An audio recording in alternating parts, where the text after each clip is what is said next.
Well, friends, over the past, say 15 years that I've been doing this and traveling around the world, I've noticed some things about people. You will meet people around the world who, when you walk into the room or when they walk into the room, you can tell that they absolutely command the room immediately. And I have two stories about that. Both of them are about my friend Terry.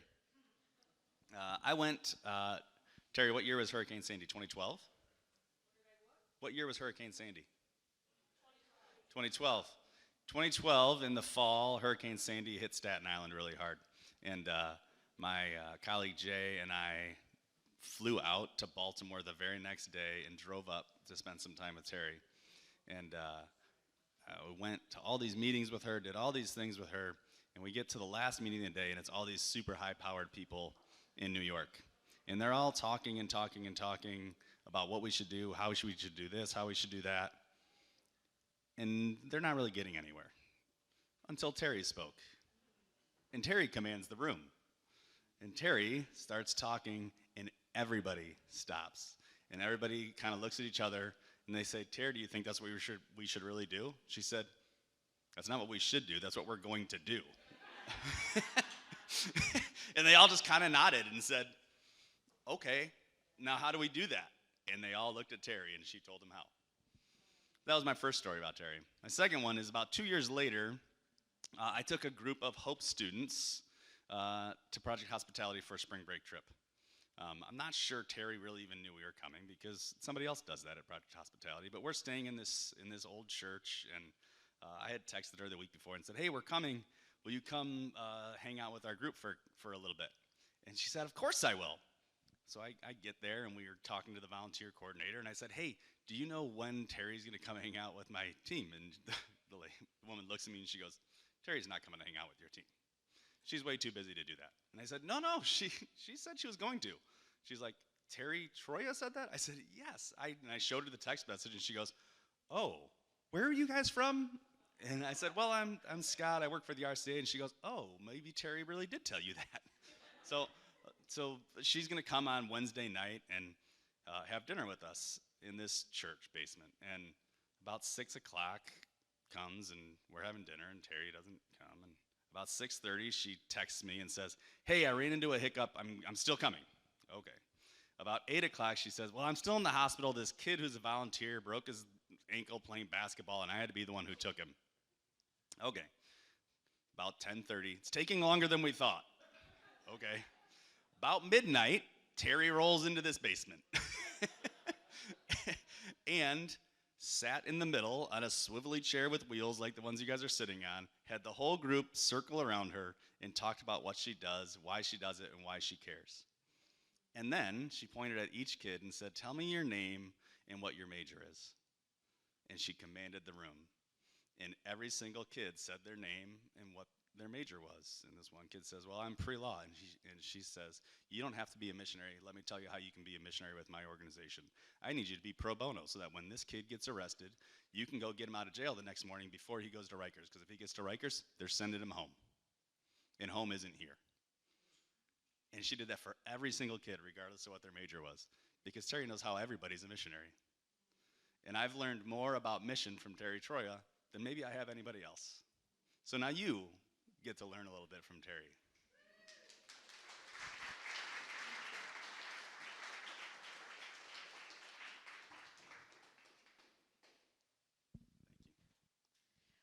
I stand between you and lunch. It is a terrible predicament for any friend to place another friend in. And I'll remember that the next time you come. I'll be even later than 11. I remember that kid that broke his ankle with basketball. He was from Guatemala, and he was volunteering for us for a year. He is now a resident green card holder of the United States. He is married. He graduated college in the United States, became an engineer, and owns a house in New Jersey, which is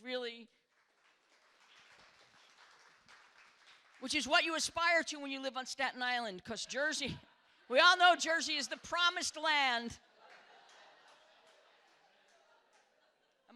I'm telling the truth, too, from the Jersey perspective.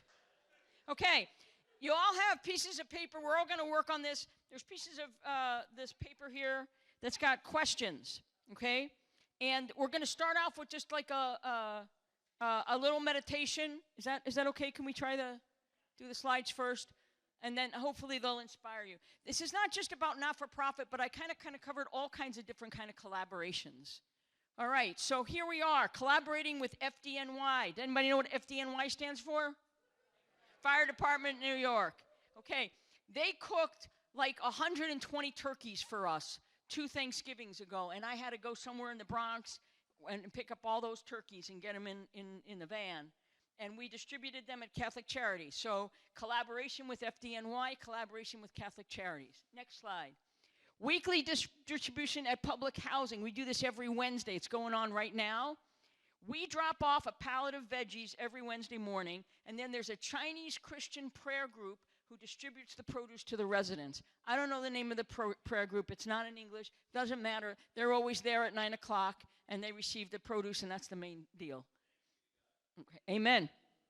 And how do you bury people that can't afford to be buried? You know, in New York, a cheap funeral is $7,000. That's right. And that's with the body cremated. You know what I'm saying? So we have a funeral parlor that since 1985 has buried every homeless person for free. Every homeless person for free. And the Catholic Church, the Archdiocese of New York, always donates the grave. Right? You can't beat that. Because our Reformed cemeteries are filled with people from before the American Revolution, and there's no room. I'm not kidding. Tell it, right? Is that the truth? Right? Okay. Who wants to cook Christmas dinner and serve on Christmas? Not a Christian anywhere wants to do that. So we go to the Jewish people, and we say, would you cook Christmas dinner for our homeless people so we could go home and open our gifts from Santa Claus? Which everybody knows is the reason for Christmas. So they do this. Every year they've been doing this for like 30 years. They cook so much food. It's unbelievable.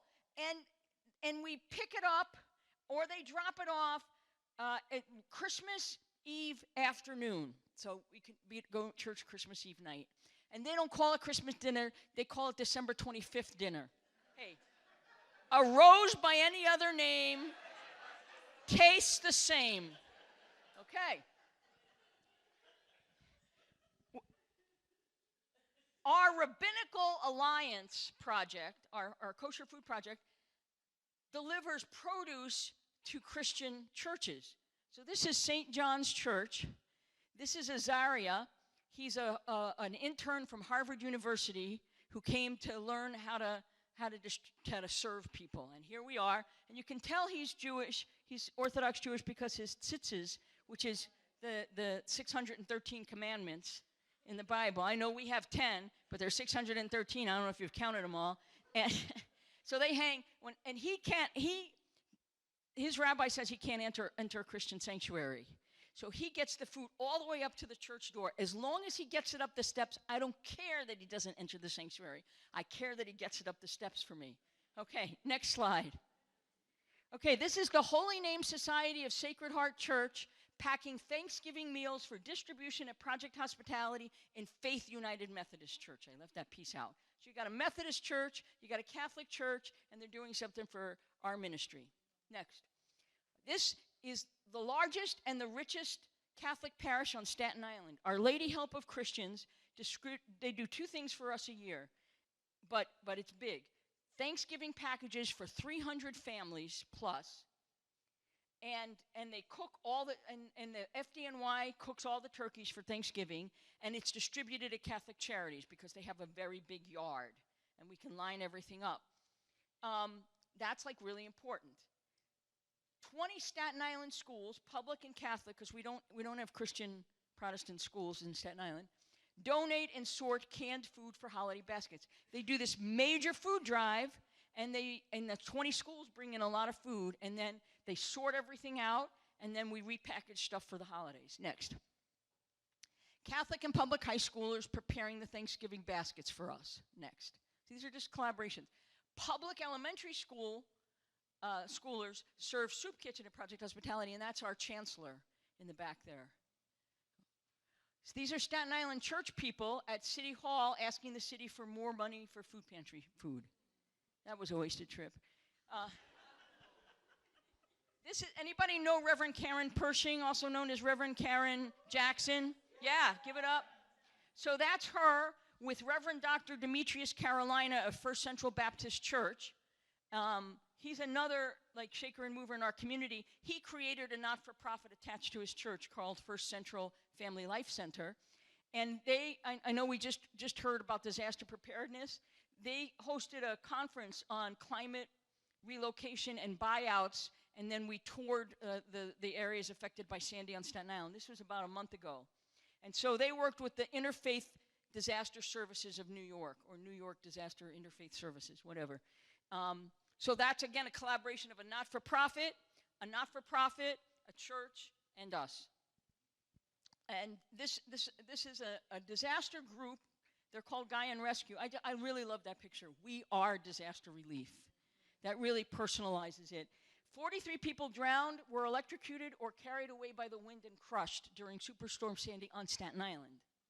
And Gaian Rescue is a not-for-profit that grew out of an alliance between a West Bank Palestinian Muslim and Derek. That's all I'll say, Derek. Very ultra-conservative Christian gentleman. And the two of them formed this organization. It's really small. It's like about 6 people, but they are shakers and movers, and they saved people in Sandy. Okay. Holy Name Society of Sacred Heart Church started a food pantry on first Saturdays about 3 months ago. And the Rabbinical Alliance donates the produce for their food pantry. Now gets this one. It's the first Saturday after the first Sunday of the month. This couldn't have been any more complicated. Every month I go and say, when is the first Saturday after the first Sunday?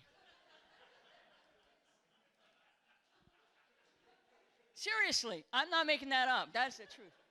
No wonder nobody knows when to come. Okay, here's the Rabbinical Alliance contributing all the food for the Faith Methodist Church Tuesday Food Pantry. Okay, that's very cool. But let me give you a little secret here. Everybody wears those things that say Rabbinical Alliance.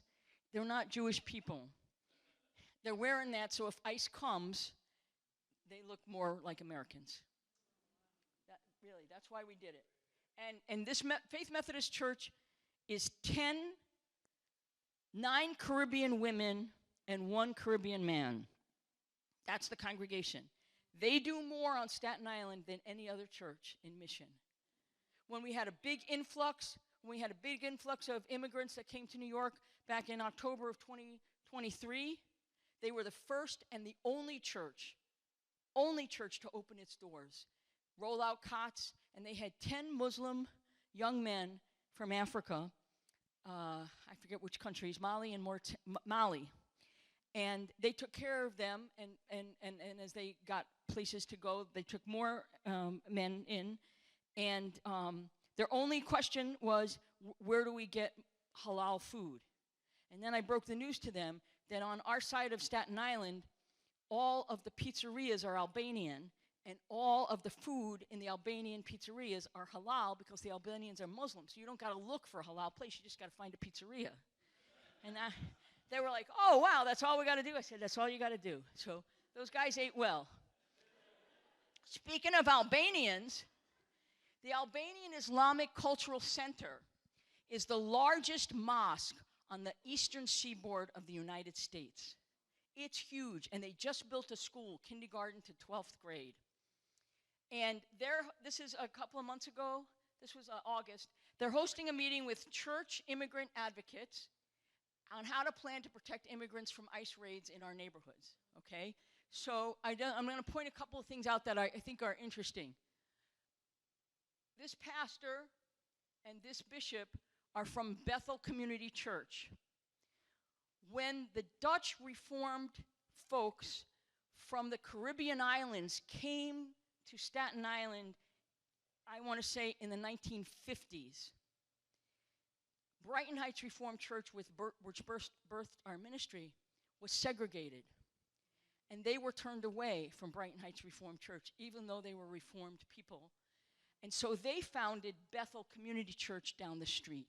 Not founded, but it was there, but they kind of took it over. So that's like interesting. And so you have folks who are elders in the Brighton Heights Reformed Church whose mothers and grandmothers were members and board of trustees people at Bethel Church, which is just down the block.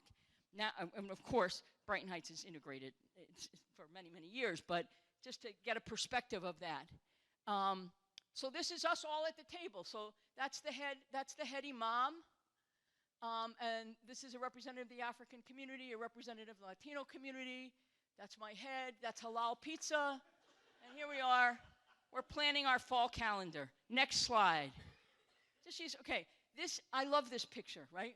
That's the bags of onions that I see. I dropped it because I couldn't get it up on the step.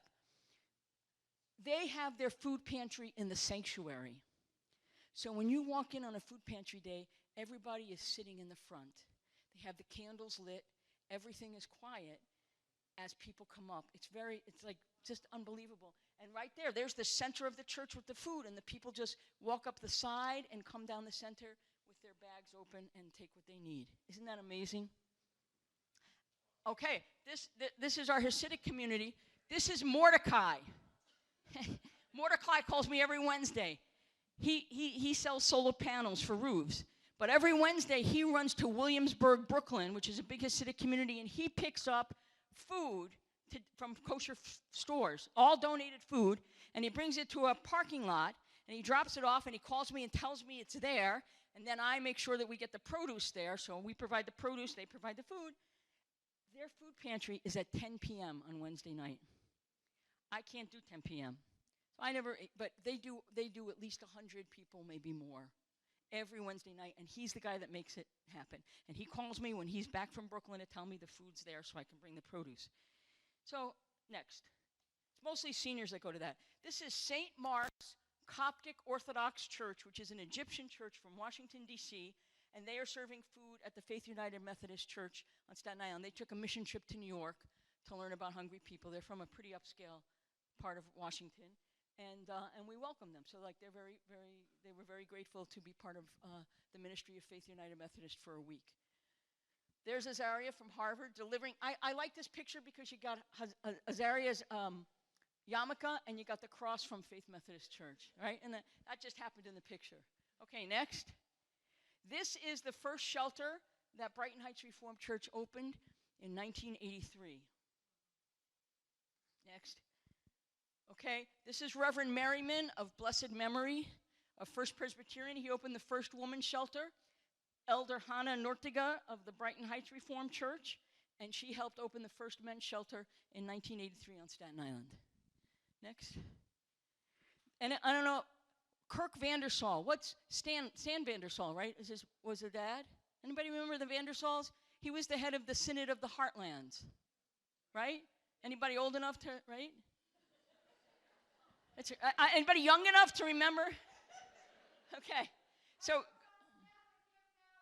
yeah, Kurt was on, yeah. Okay, there he is, Kurt, when he was young. Of Pella, Iowa, volunteering for 2 years at Project Hospitality in 88 and 89. Next. Reverend Dr. Roland Ratmeyer, the founder of Project Hospitality. He was from Illinois, and he founded the ministry in 1982, I think. Oh, and then I love this T-shirt. Even Jesus had a fish story. Okay. All right, that's my part. Your part is to look at these questions on your table and see if you guys can chew on the questions that you think are important to you. What mission work is your congregation involved in with your community now? How many people show up to volunteer? What do they serve? What do they do? What mission work do you think needs to be done that you feel you can't do or would like to do but don't know how or don't have the resources? What not-for-profits do you work with? Either faith-based not-for-profit like ourselves or sectarian in your community? What has been good about shared mission work? What has been a challenge? What would you want to change to make it better? Do you share mission work with other churches or with other faiths? What has been good about that shared mission work? What has been a challenge? And what would you change to make it better? And any other burning questions you have between now and lunch. Okay. It's all yours. You got it. Yeah. We're gonna do 10 minutes or 7 minutes so we can do 7 minutes of feedback. Start talking fast. All right, who's gonna start? Who wants to? All right, right over there. Go for it. So we have a group of lay leaders at our church. So Miriam and I are co-pastors at Second Reformed Church. We have 3 people from our church here. We have some lay leaders who 3 years ago started a program called Feeding Our Neighbors. We put a commercial kitchen in just before COVID, and it is a partnership with Second Reformed and First Reformed. We twice a month deliver 250 hot meals, prepared all by volunteers using all rescued food. So we work with a group called Hungry for Christ out of Hamilton that has many tractor trailers that they pick up food from grocery stores. Everything is donated. We work with Community Action House in Holland as well. It's a great partnership between First and Second, who are theologically very different, and yet we can partner on this in a beautiful way. It's a great way for people of all ages. We have 85-year-olds who cut carrots on a stool in the kitchen, and we have 6-year-olds who go in their family's minivans and drive through the mobile home parks, and their parents let them ride in the trunk, and they hop out and deliver the food. So it's kind of all ages. It's a beautiful thing. It's all volunteer-led. We just clap along and stay out of the way. Let's give it up for First and Second Reformed Church. Was that in Holland? Zealand. Oh, excuse me.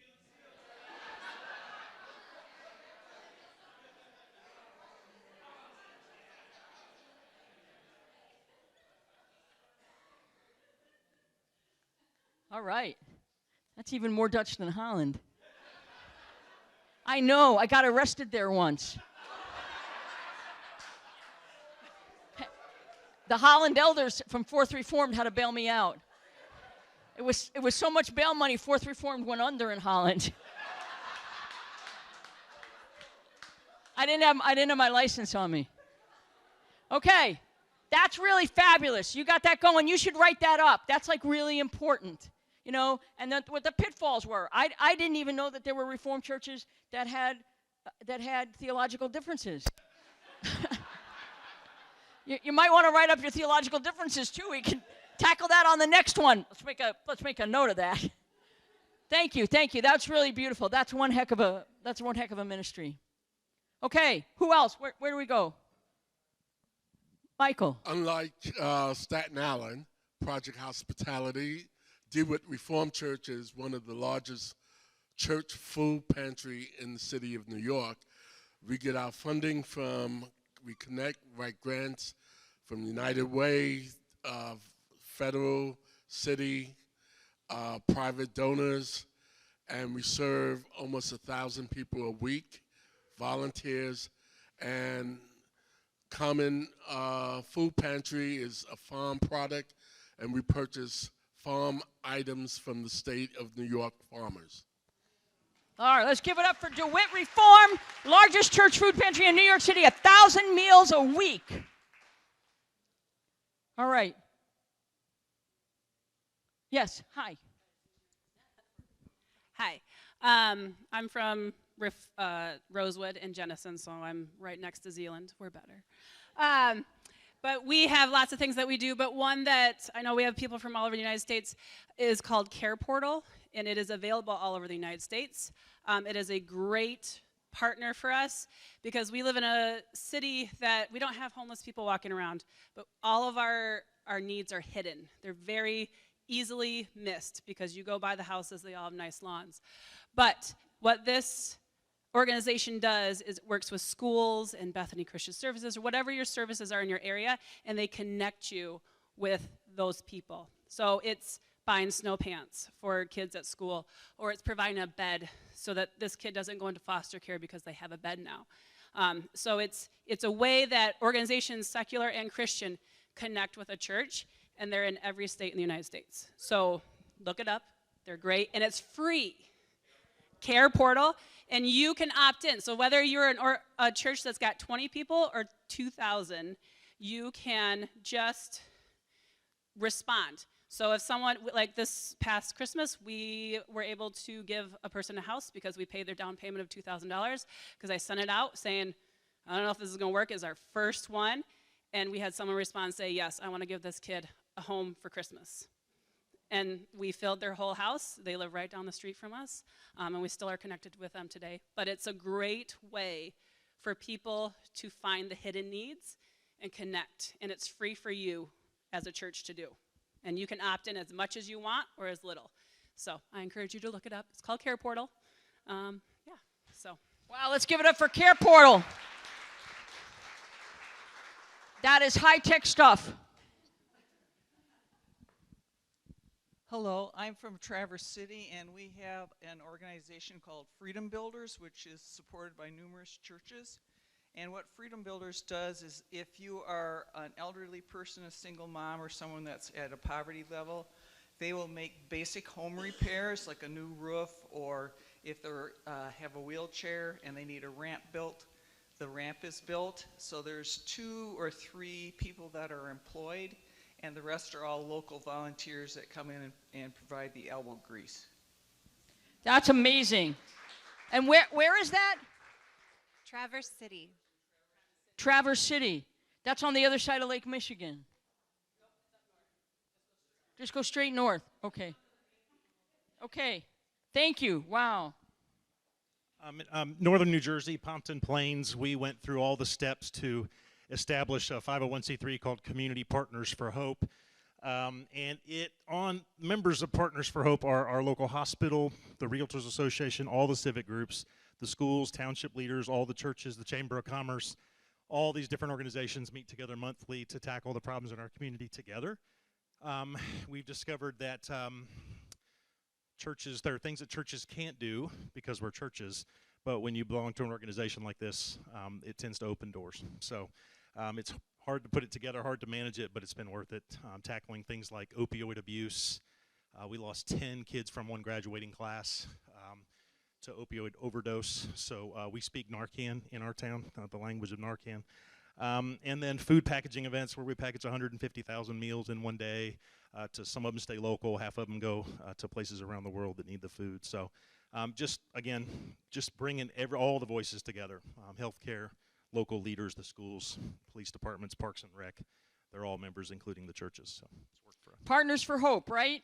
Listen, folks that are speaking, if you could just write on the back of the paper your contact information and the name of the organization, your email and phone number, so that this is good information for us to have to get the word out. Where else? And we'll come around and pick it up during lunch, quick, before lunch. Somebody else. All right, we got another one here. Go for it. Something else we do at Rosewood is hand-to-hand. So if you're in Michigan, you might know what hand-to-hand is. It's an organization that partners with churches to provide food for kids on weekends. So a lot of our schools provide food for our kids, but they go home and they're hungry on the weekends. So every week, Rosewood, we have 40 kids in 2 schools that we pack bags of food so that they have food over the weekend and they're not hungry. But there's other churches that got 200 kids a week. So it just depends on which one, but it's kind of a Midwest thing, and they're always expanding. So if you're in the Michigan area, I'd recommend looking into hand-to-hand. That's really great. Let's give it up for weekend. And there's a family in Vicksburg from whatever that Vicksburg Reformed Church's name was, Mark. I don't know the last name. I'm Facebook friends. They created something called Helping Hands, which is very similar. They have a backpack thing where they put snacks and stuff and food for the weekend for the kids that are poor. The kids bring back the backpack and then they restuff it. So that's a Helping Hands ministry. That's a great one too. Yes, go ahead.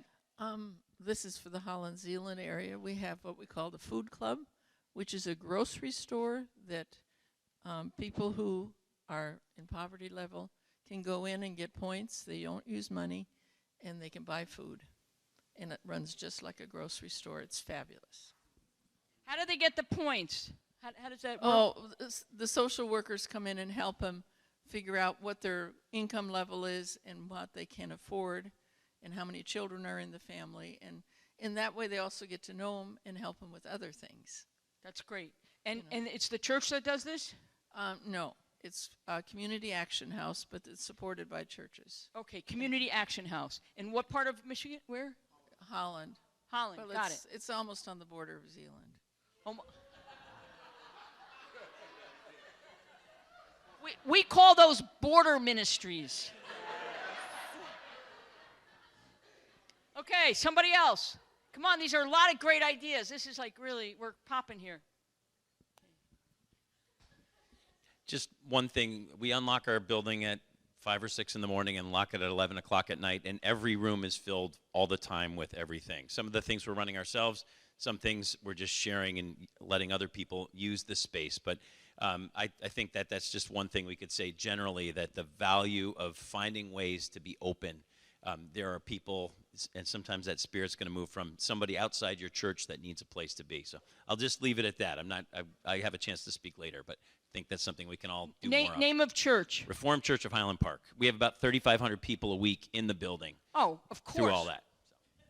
And the Global Cafe, you could go on for hours. Okay, that's a fabulous church. Okay, somebody else. Okay, so 2 things our church is working on. So they're still in process, and I'm no expert, but we have a methadone clinic right next door and low-income housing behind us. And so in conversations with both of them, in particular with the manager of the methadone clinic, she said, would you consider letting us use part of your green space for a community garden that we could use with our clients as part of therapy sessions? And so then we talked with the low-income housing. They said, yes, we would love that too. So we are working on putting a community garden in specifically that we could work with some of our neighbors with. And then this is maybe on a smaller scale, but partnership. We have a parsonage, or some places call it a manse, that we've just been renting out, and we've been wondering how we could use that for ministry. And so we are currently working with a Congolese church plant in our classes that the pastor is looking for kind of a way to be bivocational, and he is going to license our parsonage as a group home for adult foster care that he will run, which gives him income. It also gives a place for some of his congregants to work, and he just said there's always a need for more adult foster care homes, and we can be the partner kind of by being the church if they would like to attend and other things like that. So we're pretty excited about that in the works as well. And what church is this? Zion Reformed in Granville, here, Grand Rapids area. In Grand Rapids? Yep. Wow, that's amazing. To say the word methadone in Grand Rapids is amazing. Zion Reformed, right? Okay. What else? Come on. Let's tell us. There's one over here. So this might sound a little bit different from some of the other conversations that have happened. We are a congregation that wanted to do something and did not have the person or the financial resources to do it. Prayed about it, and this talk, or what I'm going to say, is a way that classis comes alongside congregations. Because when we spoke about what we couldn't do, our classis has a mission commission. And out of that, other small churches that thought they couldn't do mission work got together, and we do what's called Bread of Life. Now, this is something that's coming out of the classis, but it's something that small congregations can participate in. And there are at least 2 congregations here that I know are participating. They are some of the congregations that can afford, but they come alongside our congregation.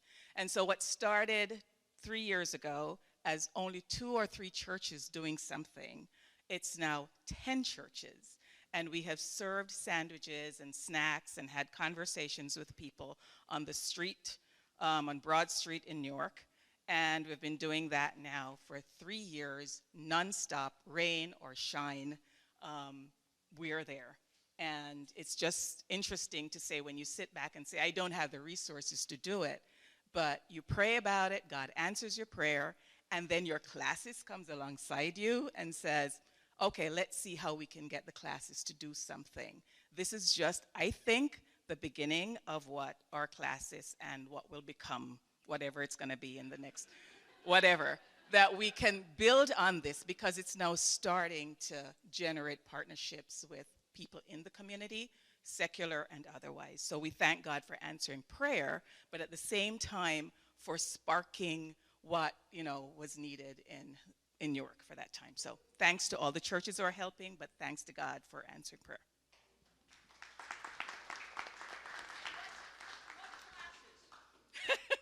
Classes of Passaic Valley. What churches? Give it up.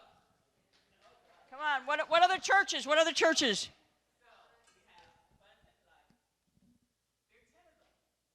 Okay, you'll give them to me later. But oh, okay. Classes of Passaic Valley and Northern. How many people know North Reformed Church in Newark? That's a historic urban church, and I believe the last of the urban RCA churches in the state of New Jersey, right? Okay, where else?